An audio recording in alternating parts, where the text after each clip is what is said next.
Hunger and thirst. Alam ko po natin na gutom na po tayo. So, kaya siguro pala nakatawa yung mga nasa likod kasi mukhang hunger and thirst na rin sila. So, yeah, magandang gabi po sa ating lahat. And right now, let's focus on the Word of God, on the Word of specifically our Lord Jesus Christ in Matthew chapter 5, verse 6. So tayo po tayo lahat. Although this is just one verse, this is the word of the Lord Jesus Christ in Matthew chapter 5, verse 6. And it says here, "Blessed are they which do hunger and thirst after righteousness, for they shall be filled." Tayo po ay manalangin. Lord Jesus Christ, papasalamat kami we thank you. Papasalamat kami for your words, a reminder for us, even though that we are already believers, and have received your righteousness, that we are righteous in the eyes of God. Yet, Lord, help us, Lord, to be reminded that we should still be searching, hungering, desiring righteousness, Lord. And Lord, that you are the one who gives it to us. You are the one who gives righteousness to us. In His name I pray. Amen. You may all take your seats. Matthew chapter 5, verse 6. "Blessed are they which do hunger and thirst after righteousness, for they shall be filled." Siguro isang background lang for this chapter and verse. This is from the Sermon on the Mount, when the Lord Jesus Christ was preaching and teaching to the people in the mountain. And then there was a lot of people na nagpuntahan ng mga tao to hear the words of the Lord Jesus Christ, to hear His teachings. And these are the first part of His sermon. And makabasa po natin yung mga Beatitudes, meaning it all starts with the word blessed. And this is one of the Beatitudes. "Blessed are they which do hunger and thirst after righteousness, for they shall be filled." What does it mean? What does this passage mean, basically?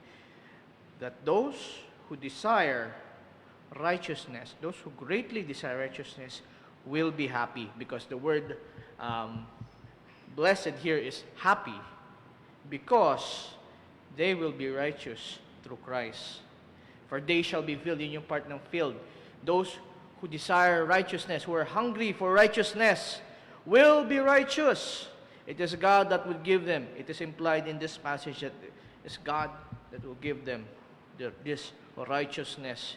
They shall be filled. Ang Diyos ang magpapakain sa kanila of the righteousness that they so desires. And because of that, they are happy. They are glad.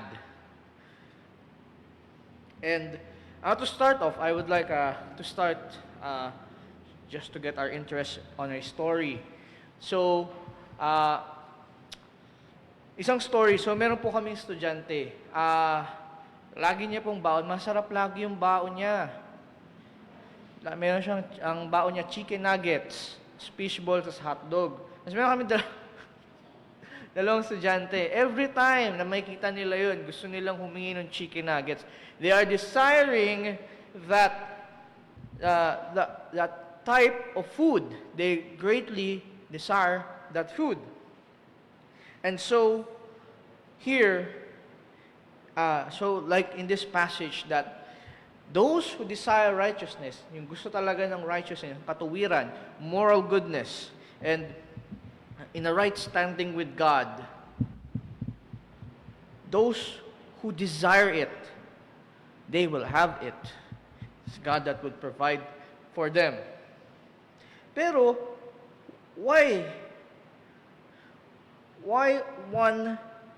bakit ba kailangan ng tao mag-desire sa righteousness? Bakit ba kailangan isang tao mag-desire sa righteousness? It is because those who realize na kailangan niya yung righteousness. Kailangan ma-realize ng isang tao na kailangan niya ng katuwiran or righteousness for him to desire that righteousness. How can a man desire righteousness? He must realize his need. Na kailangan niya talaga ito. At nawala siya nito. Kasi, di ba, isipin natin, kung ikaw ay nauuhaw pero may tubig ka, you do not desire water because you already have the water para ma-fulfill yung needs mo. But a person who is natuuhaw pero wala siyang inumin, he will greatly desire that water. So, with the man who realized that I am not righteous, that I am not, hindi ako mabuting tao, o ako ay punong-puno ng kasalanan. That is the beginning for the man to desire righteousness. A man who thinks that he is righteous, iniisip niya na mabuti siya, na okay sila ng Diyos, he will not desire righteousness. Kasi inisip niya, okay naman ako eh. But the man who thinks, the sinner who thinks that he needs righteousness, it is there, makikita natin yung desire niya for righteousness because he knows na wala siya nito. He desires it. And this is a good news for the one who does not have righteousness but greatly desires it, because it is a good news, because it will, as the verse says, they shall be filled. God will provide the righteousness to them. Bibigyan sila ng katuwiran ng Panginoon. So, yun nga. Another thing is, to have a great desire for righteousness, diba? A man must also realize the beauty of righteousness. Righteousness is beautiful. It's wonderful. Kaya siguro, many people do not desire righteousness. It's because they do not see the beauty of righteousness. They do not see the beauty of righteousness. Di nila nakikita na ang righteousness ay hindi lang nila kailangan, kundi ang righteousness ay isang magandang bagay. Isang magandang bagay that God has given. Give. And also, in contrast to the beauty of righteousness, makita natin yung horribleness of sin. The horribleness and the ugliness of sin. Diba? Makakita natin, ano po ba ang mas gugustuhin natin in our families? The Christian family who is together in unity, or gusto po ba natin yung family that is yung nag-aaway-away sila? There's disunity, there's dysfunction. Righteousness is more beautiful than sin. This is why men reject yung righteousness. Inisipin nila, ay, hindi ko na kailangan yan, hindi ako nag-hunger and thirst for righteousness, because nakatingin sila sa sin and its beauty and its ugliness. O sabihin natin, nagagandahan sila sa sin. Mas yun yung desire nila. That is why it is necessary for a man to have his desires to be changed. When nung nagkasala ang ating mga magulang na si Adan, si Eva, nakuha natin, pagmanahan natin yung kanilang sinful nature. Ibig sabihin nun na mas inclined tayo gumawa ng mali, or mas ginugusto natin gumawa ng kasalanan or ng mga evil things. But diba? Kapag ang isang tao nakapakinig ng gospel at na-convict siya from the Holy Spirit, nag-change niya yung desire niya, nakikita niya yung sin, yung kasalanan na dati niyang gusto, nandidiri na siya doon, at ayaw niya nang lapitan niya yun, tapos nakikita niya ang righteousness ng Panginoon. Yun na yung kanyang dinidesire. Yun na yung kanyang dinidesire. Diba? A very beautiful thing. He sees the righteousness na kanyang dinidespise dati into a very beautiful thing na gusto niya na makuha. And that Christ freely provides. What? Ah, kung ano yung kanyang, kung ano yung wala sa kanya, yun yung kanya ngayong dinidesire. The righteousness that is not in him, that is the thing that he desires. Now, he is seeing the beauty of righteousness. Nakita niya yung beauty of righteousness. And next is also, pinag-usapan natin earlier about the unbeliever, na dati ang desire niya, now, yung sa sin, but now, nakita niya yung need niya for righteousness, and now that it is his great desire. For us, who are already believing in the Lord Jesus Christ, for us who are already who had received yung salvation, para sa atin na mga ligtas na, para sa atin na naniniwala na sa ating Panginoong Hesukristo, na nagtitiwala sa Kanya, those we have tasted this righteousness. We have tasted this righteousness. This verse is also for us. When we have tasted the righteousness that the Lord provides, shall we not desire it even more? Even more. So, what am I saying here? So, as believers, it is our desire also. Righteousness should be our desire also. Righteousness is our desire. Is our desire. Ayun ang dapat na i-desire na natin ngayon. And yes, when we desire it, God is continually giving it to us. Ayun po, diba? Ang isang believer who have tasted the righteousness of Christ. Di ba that tayo po mga Kristiyano, although that we are already saved from our sins, we are still in our sinful nature. Nandito pa rin tayo sa sinful nature natin. Only in the future, when Christ comes back, we'll be free from it, na tayo makakalaya doon. So, in this world, ang sigaw ng puso ng isang mga believer that is not fully free from the sinful nature is, Lord, have mercy upon me, a sinner. Pagkat nagkakasala pa rin po tayo. That is why we believers desire righteousness. When we became a believer in Christ, we are nagdi-desire na tayo sa righteousness. At ito yung sigaw ng puso natin. Lord, have mercy upon me, a sinner. Because we want to be free from sin completely. And we are called, pag tayo naging believer na, we are called to a lifetime of repentance. Lifetime of repentance, meaning turning away from sin. Yeah? Sometimes when we become believers, we are still tempted by the devil. We are still tempted by the world. But in that temptation, we have a choice to turn away from sin and to turn to God. That is the lifestyle of repentance. And you know what? Christ,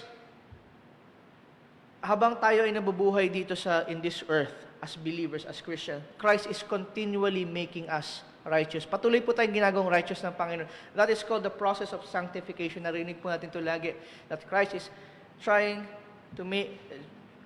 Christ is continually making us holy. Christ is continually making us holy. And dapat yun ang desire ng mga believer. Righteousness. And when we desire that, according to this verse, when we desire that, we shall receive it. And we are now receiving it as believers. We are now still receiving instructions of righteousness. We are still receiving. Christ is still making us more close to Him. Christ is still making us holy. Because that is His holy work of sanctification. That He is making us more holy. Ginagawa niya tayong mas banal. Ginagawa niya tayong mas matuwid. At ayun ang desire natin in this earth, that Christ will help us to be more holy. So bilang mga believers, how can we apply the passages of this verse? Sometimes Diba, meron tayong mga relatives that siguro preach ng gospel sa kanila, pero hindi pa nila nakikita yung katotohanan na kailangan nila si Kristo para maging matuwid. It is not our job to change their desires. It is not our job to change their desires. Isipin po natin, it is a supernatural work of God. It is a supernatural work of God na mag-iba yung kanilang mga desires. Ang trabaho lang natin is to continually witness to them the gospel of the Lord Jesus Christ. Continually teach them the gospel, talk about them the gospel, how the Lord has changed and is changing lives continually, and how wonderful and beautiful it is to have the righteousness of Christ. So, yes, we cannot change their desires, but rather, another way we could do it is, katulad ng sinabi ko, that righteousness is beautiful, that we present outwardly to the world the beauty of the righteousness of Christ. How can we do that? We can, paano natin magagawa na papakita ang righteousness, ang kagandahan ng righteousness ni Christ? We could show it by our families. When in our families, the love of Christ is seen. The love of Christ is seen. Talaga yung kita natin that the family that loves one another, that ang kanilang focus ay yung focus of Christ. We are proclaiming to the world the beauty of the righteousness of Christ by doing that. Maraming mga families today nag-aaway-away sa mga material wealth, or sa mga iba-ibang bagay, or focus nila ng mga other families, or ng mga sabihin natin, other people in this world. Their focus is upon themselves. Paano nila yung paano nila i-enjoy yung kanilang to the fullest, this life that Christ has given to them. Yun yung nagiging focus nila. Diba?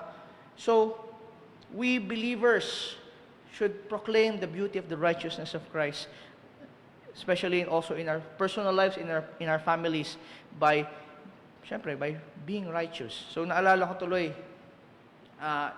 ko, I was watching isang Bible teacher. He was telling us, nagtuturo siya about the family. The purpose of the family is to proclaim the Lord Jesus Christ. How? Through the kids. It is by building up yung mga bata daw, yung mga children, the two parents, building up the child in the image of Christ. Building up the child in the image of Christ. Meaning, na everything that they do in the home, yung kanilang job, yung kanilang profession, yung kanilang, even yung kanilang mga chores, yung pagluluto, it is for that child to mabuild sa kanya yung image of Christ, na makita ito ng mga tao. Wow, nakikita ng mga tao the beauty of Christ in their family. Hindi lang nila pinipili ko ano yung masaya, but pinipili nila for that child. They're doing their best to bring out, makita ng mga tao that the Christ is real, that their child is a witness for Christ. So part of that is training yung kanilang anak. Diba? Because we believe that this is not our last.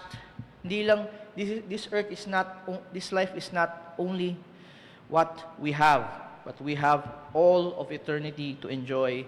That is why we strive to show the beauty of righteousness in this world. We try to be holy in the office by rejecting yung mga sins that is practiced by our peers.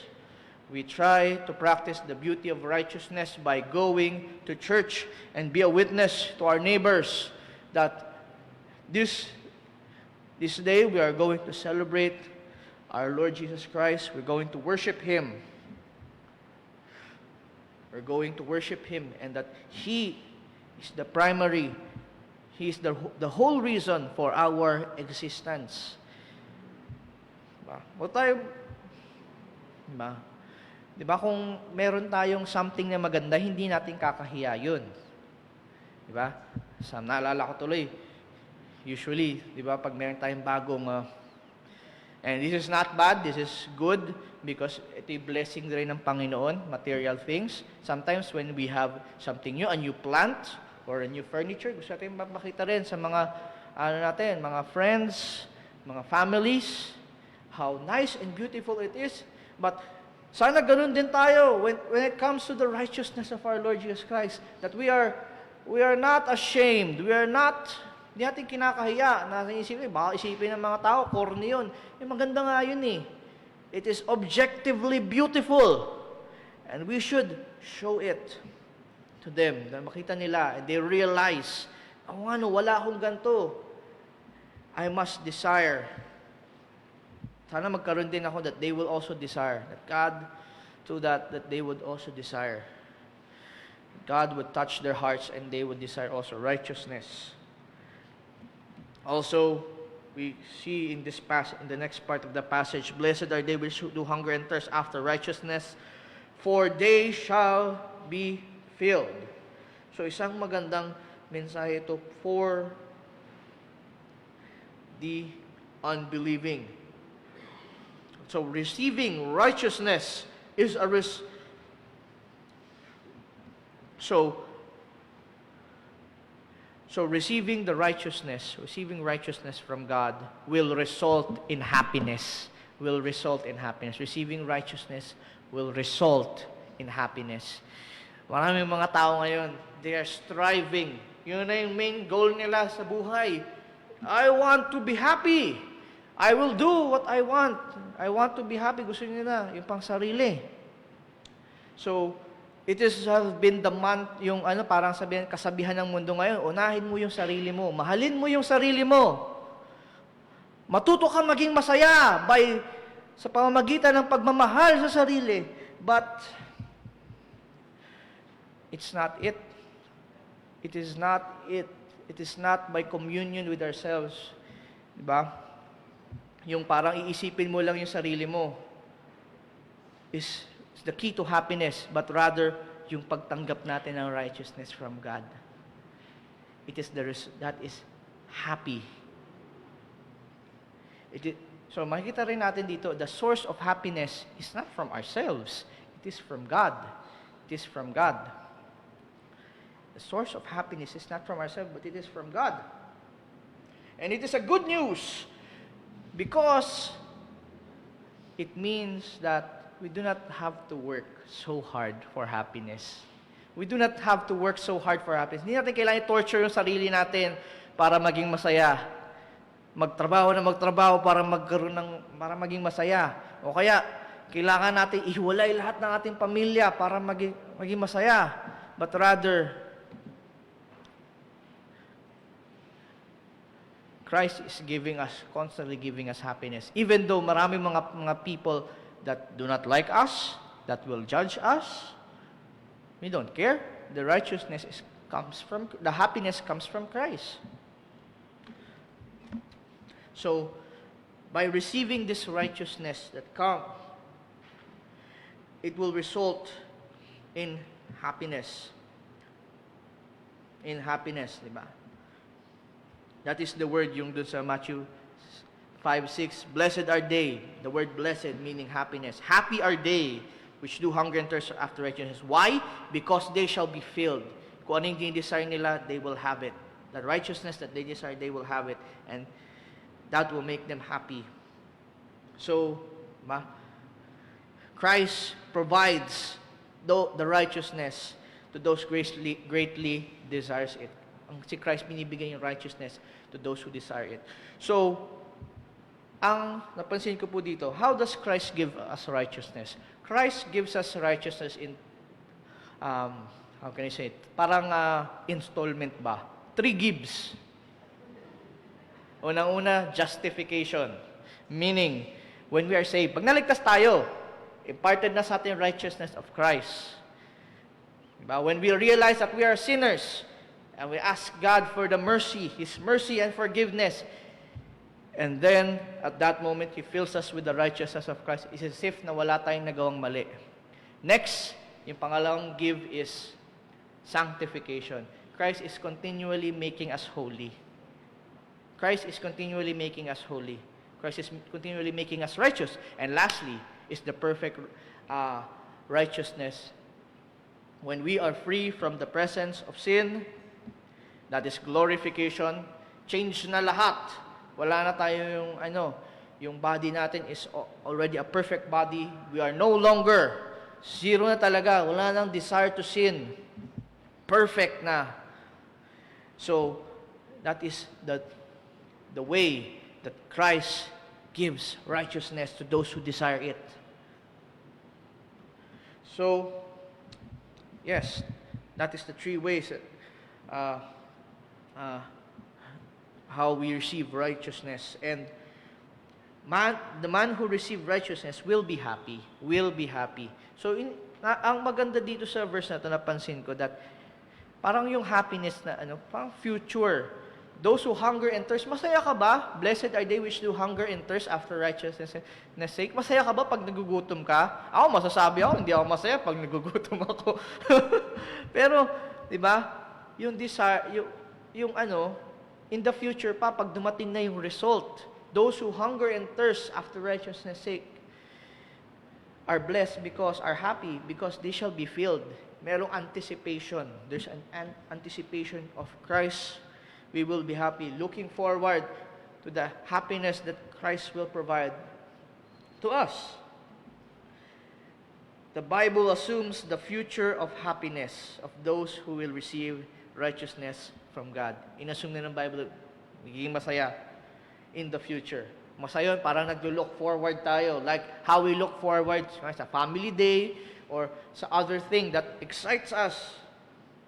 It gives us joy when we receive the righteousness of Christ, or just thinking about receiving the righteousness of righteousness, it gives us joy. Help us to move on with life kahit nahihirapan na tayo. Diba? So, it is a great encouragement to the believer because katulad nga sinabi ko sa inyo, the way that Christ is giving the believer righteousness is through sanctification. Patuloy na tayong binibigyan ng righteousness ni Christ as we desire it. If we desire the righteousness of Christ as believers, it's a happy thing kahit, let's say, we are persecuted. Napapersecute tayo, pinagtatawanan tayo ng mga classmates natin, or may mga bad things na nangyayari sa atin because that can also be a mode o parang way of sanctification of us becoming closer to God. Because kuwari, naisipin mo, nahihirapan ka na, what do you do? Kanino ka lumalapit? Siyempre sa Diyos. Or when people are rejecting you or are opposing you or inaaway ka or something, that is a way of sanctification. Christ is helping us to become more holy. Kung paano yung magiging response natin. So, there's a joy to that. May kasiyahan doon. Diba? That is a way we can be more righteous. Yeah, so let's think. Every time na may hirapan tayo, every time na may encounter tayo, challenges sa buhay, that is a way that we could grow closer to Christ. That is the goal. And because of that, it would help us, carry us forward para